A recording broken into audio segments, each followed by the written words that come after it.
Good morning, good afternoon, good evening, everyone. I hope everyone is doing well today, as always. And today, I figured we'd do a little something different here, a little bit of a different video that I really haven't done before. So this is all new territory for me. And I apologize in advance if my voice sounds a little bit messed up. I've been so, like, stuffed up today for some reason. It's terrible. I'm sure some of you can relate. But we're going to do just a brief little overview here, I guess you could say, on how do I get better at doing invasions. So, I would describe myself probably like a similar player as yourself. I mean, I'm no professional here. I just enjoyed making YouTube videos. I mean, I'm no professional. I don't have dupes of everything in the game. I don't have 99 of, this smithing stone, 99 of every weapon or anything like that, every Ash of War. I'm like, look, we're plus 24 gaming right now. My serpent bow blade. And so this is essentially like if you are looking to get into invading an Elden Ring, or even this even holds true for any of the Souls games that came before it, Dark Souls 3, 2, 1. Well, some of it anyway. Some of it's a little bit different. A lot of this is going to apply, and I think it'd be some good information. So we're going to keep this brief. I won't babble on too long here. I'll just go over some of the essentials that I look at that really help me kind of get better. Like I said, I don't win every invasion. That's impossible. You can't do that. You can't go in with a mindset that you're going to win every single time. But I do feel like I'll win, a few here and there. And so I had some people ask me, what are some tips? What were some tricks of the trade, I guess you could say. But let's go ahead and get into it. We'll do this, and then we'll do an invasion together, and we'll apply everything we learned at the end of this video. So, starting off from the top of the list is you want to think about exactly what kind of build am I going to run here. So we'll go over, just pull this up here. So this is on my 138 dexterity build, George Elden Ring here. I knew out the get-go I wanted this to be a dexterity build. And, you heard the term min-maxing and all that. It's especially important when it comes to PvP because every level really does count. When you're just fighting bosses, enemies throughout the game, it can be a little bit more lax, but even min-maxing in that case as well will go a long way to helping you, fight Millennia, for example, right? We all know how that fight was our first time. So I have 60 Vigor, which I think is the most important stat, honestly, in Elden Ring. You want to have 60 if you're going to do it any PvP at any sort of higher level. And this is going to be mostly pertaining to meta level and above.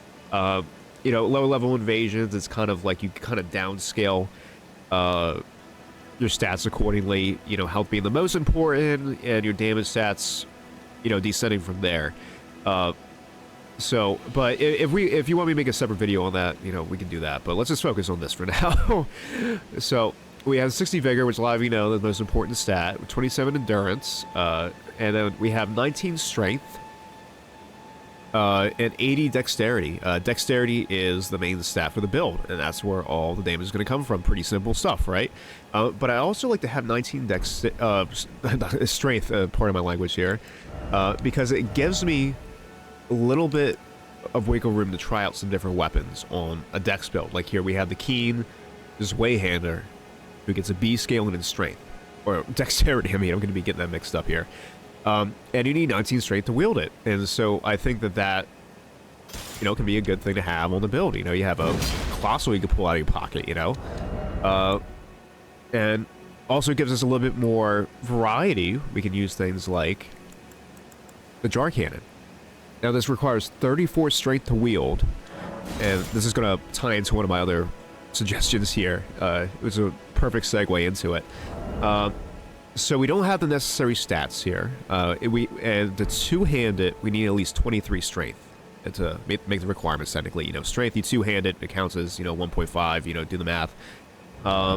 So what we can do, if we ever want to use the cannon, this you got to get good at Hardswapping. And so we can just go ahead and swap on this, the Starred Scourge Heirloom, raise our Strength by 5. And now we have 24 Strength to wield it, and then we can go like that. We have the time, Arrow String Talisman. Now we're doing damage with the cannon. Cool. And then we're done with that. You know, maybe we fire a few shots at somebody from like a cliff or something, and it's time to go down, and we go put our regular talisman setup back on. It's that easy. When you design a build, you want to have a weapon for every situation, and this is why I brought up the Hardswapping.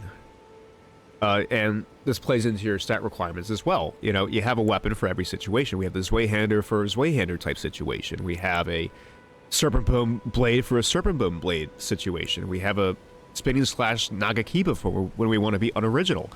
The point is we have weapons for pretty much every situation here. I like to keep Lightning Misericordiae, that's how you pronounce it.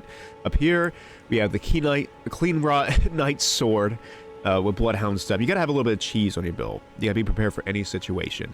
These are like my top 5 right now that I find like on most builds that it is beneficial to have on it. And so I also have them placed here as well.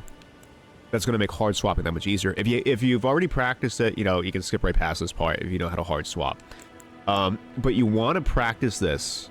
This is going to be the game changer. You know, how many times have you seen somebody, they're like, okay, I have the cannon here, I have, you know, the Zweihander here, I have this talisman over here, and then you're heavy rolling. You got, it's either that, and you're either going to heavy roll, or you have to wear cloths instead of armor. So instead of doing all that, instead of having all this stuff on and soft swapping it here, go ahead and take this stuff off and have one weapon here like that.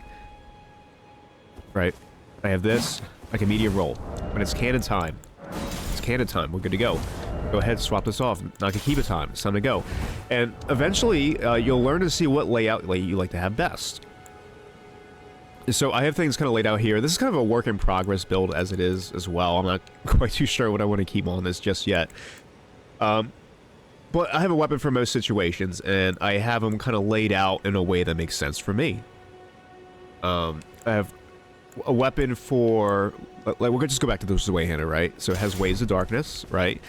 If you have a group of other players, you know, they're rushing you.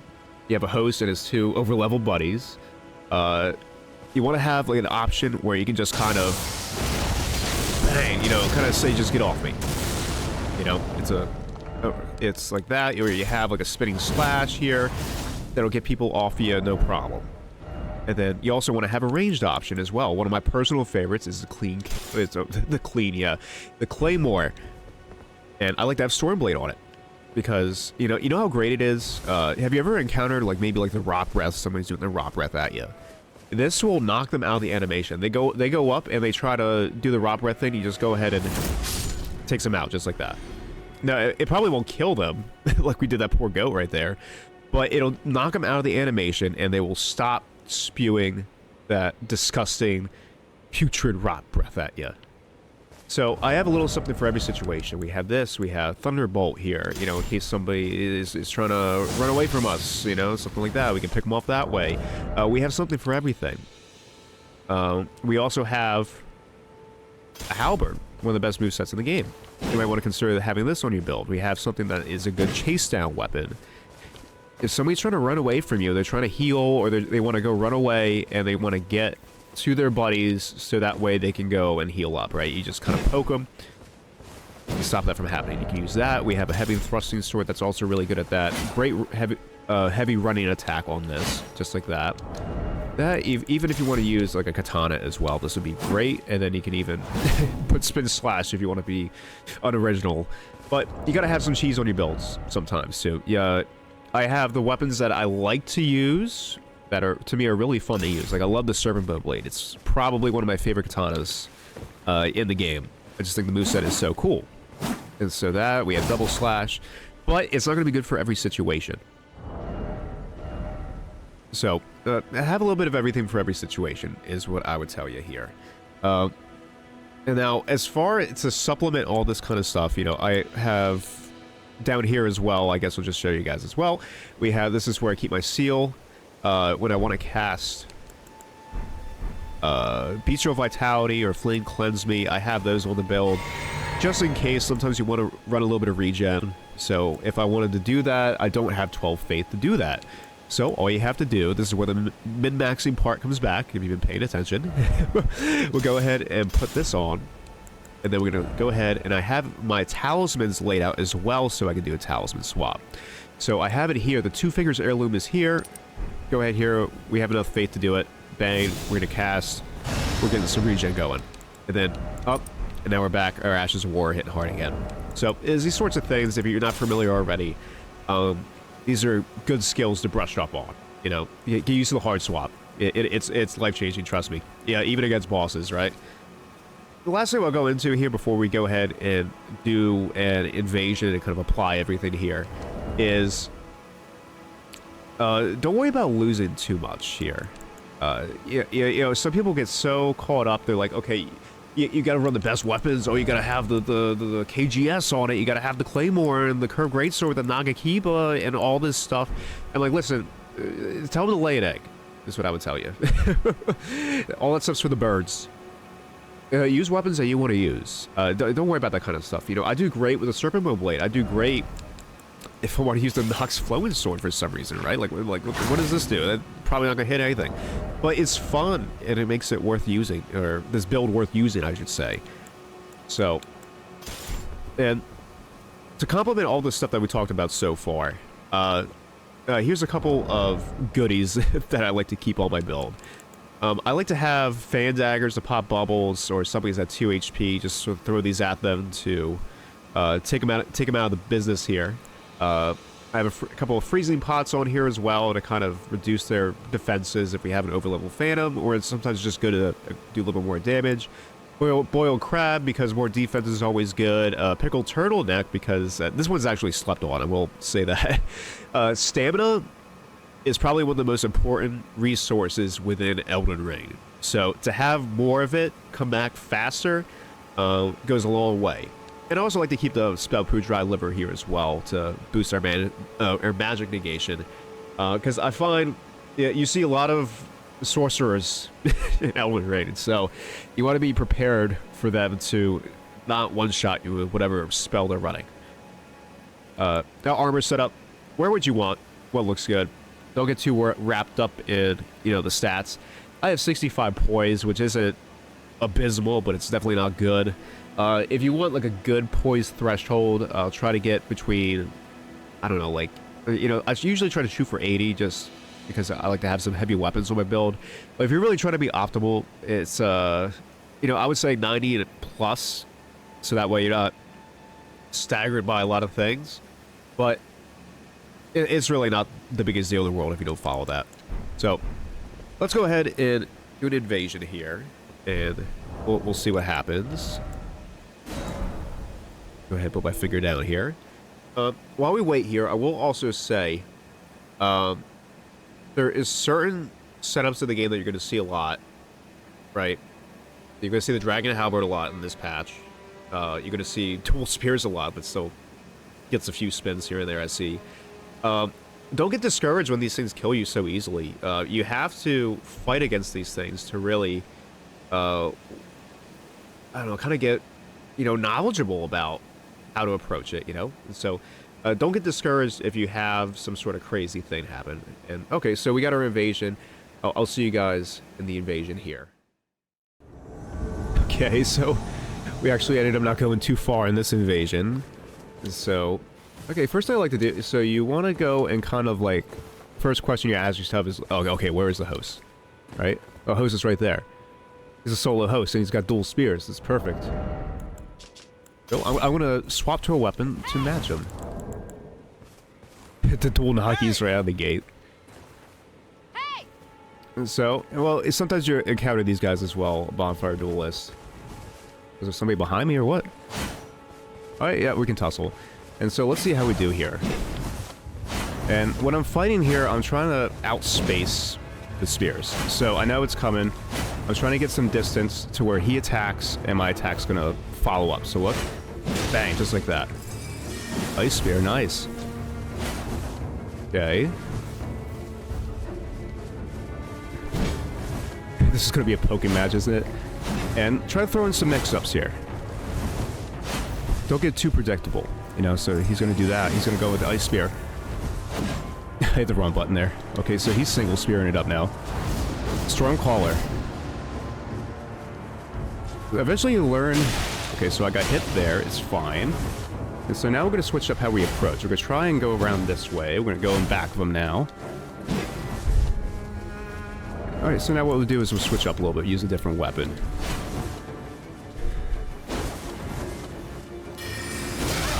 Okay, carrying Piercer. It's okay if you get hit. It's all good.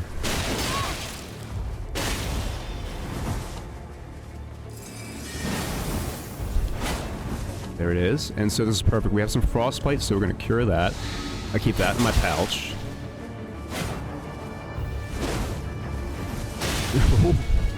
And now he's going to be aggressive. And so we can use that to our advantage here. Just like that. You bait the attack to come in, and then you go for the finish.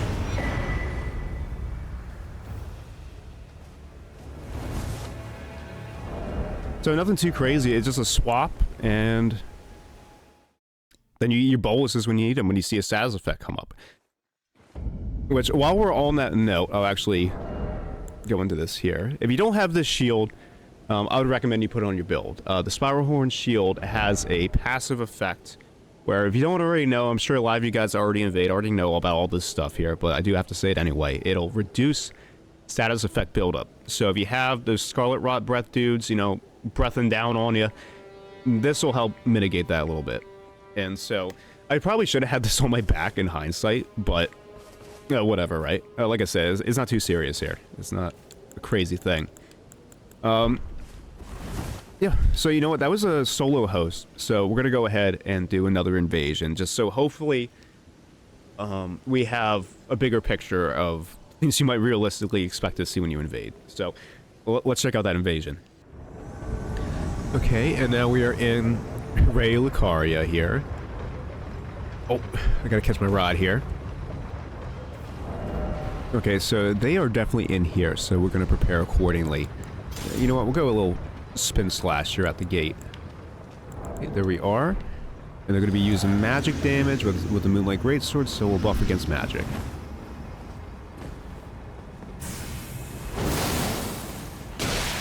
Oh. Aha, there's another one. Always keep your eyes open. And it also helps if you have like a... Okay, you get a blue here as well. Iframes, am I right? Alright, now this is perfect here. So you know, we're gonna swap back to the Serpentbone Blade. And when you have like a team of casters like that, I just like to let them cast. Go ahead, let them use up their resources. Oh, there's one down. I don't know why he was rushing. The Sacred Blade. And now I have some teammates. Go ahead and pressure a little bit here.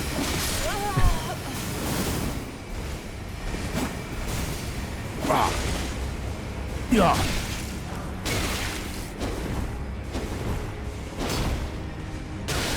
Oh. Get that off my screen. I was getting distracted. Don't you hate that? Okay.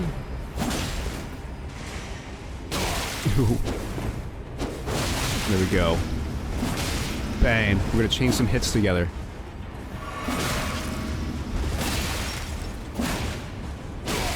Oh, he's poisoned, so we can back off a little bit. See? Use status proxy to your advantage. Okay, he's gonna be sitting behind that shield, so go ahead and Piercing Fang.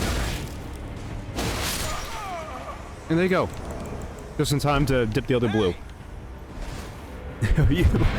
Sorry, buddy, you're too late. He's like, man, maybe next time. Maybe next time I'll be faster. But, well, I hope this guide at least helped you guys a little bit. This is kind of like a layman's term kind of guide. Nothing too crazy. Don't get too caught up in the numbers of things. Find out what you like and use it. As far as, you know, my final suggestions of what you should put on your build, try to have your go-tos. Like, I try to at least have a dagger. I like to have Quick Step on mine personally. I like to have a Flaming Strike Halberd because why not, right? And then I like to have some off-meta setups as well, you know? I have the Nox Flowing Sword that's kind of cool. I mean, Hannibalania is not exactly meta, but it's pretty strong right now, so if I need to surprise somebody, there it is. I have a shield that I like if I don't want to run the Spiral Horn shield, if I want to care more about my fashion. And this is another thing I overlooked too as well that's interesting to have on your build. Saving the best for last year, I guess. So, Stormhawk Axe is a great swap. In case you get swarmed as well. You have 3 guys on you. Gets everybody off you. It's another get off me button. It's very good on strength or dex builds. It goes for both of them. So, alright, we're gonna go ahead and wrap it up here, guys. I hope you guys learned something. Let me know what you guys think. You know, let me know if this was a horrible video, if this was a good video, if you'd like to see more like it. Maybe we can do a video in the future that's more specific to lower level invasions, because you do have to worry more about weapon levels and so on and so forth. So we can get into that, but my general rule of thumb when it comes to that kind of stuff is, if you are over level 100, just go ahead and level yourself to like 125 or 138 or 150, something a little bit higher. Because you're going to be fully upgraded anyway, the people you can be matching with. They're going to be using plus 25 or plus 10 weapons. Below that, 90 is another bracket I like to play it as well. Typically, you would do 17 plus 7, 17 regular, 7 and 7 somber, and then it descends from there. Everyone has a little bit different of a preference, but I think more or less it's a general guide that you can go through. So we can get into that in another video. This one's gone on long enough already. But I'm going to leave you guys here. I'll catch you guys in the next one, and as always, I hope you guys have a good day.